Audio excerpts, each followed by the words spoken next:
जयराम रमेश जी, जिन लोगों ने एक परिवार का ही स्तुतिगान सीखा है और जिन लोगों ने कभी समय आया सत्ता लोलुपता के नाते और अगर मैं कहूँ कि चाटुकारिता के नाते हर कांग्रेसी ने एक नया रिकॉर्ड कायम किया है। जितने चरण चुंबक ये कांग्रेसी हैं, किस प्रकार से आरएसएस एक राष्ट्र और अगर मैं कहूँगा कि राष्ट्रीयता को मजबूत करने वाली एक सामाजिक संस्था है, उसके ऊपर किस प्रकार से एक सोची समझी साजिश के नाते कांग्रेस ने कितनी बार बैन लगाए, कितनी बार इनको प्रताड़ना दी गई। और आज अगर केंद्र सरकार ने उस सामाजिक संस्था को जो राष्ट्रीयता से सीधा सीधा सबको जोड़ती है, एक बैन हटाया है। इन कांग्रेस के जो काले कारनामे हैं, जिस प्रकार से इमरजेंसी लगी, आज इनके पास बोलने के लिए कोई नहीं है। जयराम रमेश जी उसके ऊपर कुछ नहीं बोलेंगे।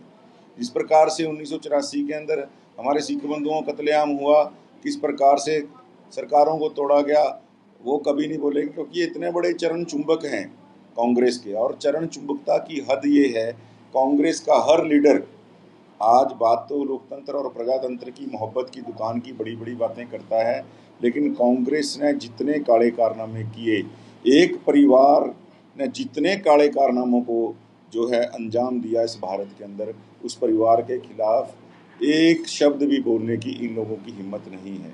और मैं तो बड़ा स्पष्ट कहना चाहता हूँ कि इस देश का जो भारतीय है, जो राष्ट्रीयता को मानता है, कहीं तो कांग्रेसी हैं जो पीठ पीछे जाके कहते हैं कि संघ की शाखा से हमें सीखना चाहिए। और संघ की शाखा के अंदर केवल राष्ट्र, केवल भारत को एकजुट करने के लिए, भारत को ताकत देने के अलावा कोई बात नहीं करते। भारत का वैभव अमर रहना चाहिए, भारत का वैभव, भारत जो है विश्व गुरु बने, इस नाते एक सोच के नाते एक संगठन चल रहा है। और कांग्रेसी भी दबी जुबान में तारीफ करते हैं। तो ये जयराम रमेश जी की मजबूरी है, एक परिवार की चरण चुंबकता के नाते इनको जो है ऐसी स्टेटमेंट्स देनी पड़ रही हैं, और मैं इसका फैसले का स्वागत करता हूँ।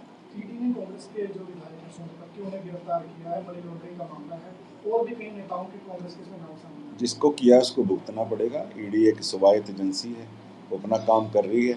अगर आपने कुछ नहीं किया तो डर काहेगा, और अगर कुछ किया है तो भी डर काहेगा। जो होना है तो होना ही है। दीपेंद्र हुड्डा का कहना है कि कांग्रेस की लहर चल रही है और इसलिए भाजपा सरकार जो है एजेंसियों का दुरुपयोग कर रही है। कांग्रेस की लहर हमेशा कांग्रेस को ही डुबोती है। ये देख लीजिए लहर किसकी चल रही है, कांग्रेस के अंदर कितनी कांग्रेसें और कितनी लहरें चल रही हैं। ये लहरें एक दूसरे को डुबो डुबो के मारेंगी। तो दीपेंद्र हुड्डा जी को मैं शुभकामनाएं देता हूँ। अगली बार भी आदरणीय नायब सिंह सैनी जी के नेतृत्व में तीसरी बार एक जनता की सरकार बन रही है, आम जन की सरकार बन रही है, और दीपेंद्र हुड्डा जी को शुभकामनाएं। आम आदमी पार्टी ने कहा है कि हरियाणा में 24 घंटे बिजली फ्री देंगे और 1000 रुपये प्रति महिला देंगे अगर सरकार बनती है। आम आदमी ने जितने वादे पंजाब के अंदर किए, महिलाओं को अगर मान सम्मान देने की बात है, एक भी वादा पूरा नहीं किया। और जहाँ तक बिजली की बात है, आप देख सकते हैं दिल्ली और पंजाब के अंदर कितने कट। आज पंजाब के लोग ये कह रहे हैं कि भैया हमसे पैसे ले लो, हमें बिजली दे दो। आज पंजाब के लोग अपने पुराने दिनों को याद कर रहे हैं, और वो कहते हैं हमें ऐसी फ्री की बिजली नहीं चाहिए। आज इतने कट्स, जितने अघोषित कट जो है पंजाब के अंदर लग रहे हैं, तो हमारा ये कहना है कि आम आदमी के पास अपनी कोई नीति नहीं है। केवल और केवल ऐसी स्टेटमेंट्स देके वो लोगों का जो है ध्यान मुद्दों से भटकाना चाहते हैं। तो ये फेल हो चुके हैं, जिनकी सारी जो बातें आम जन के सामने आ चुकी है। धन्यवाद।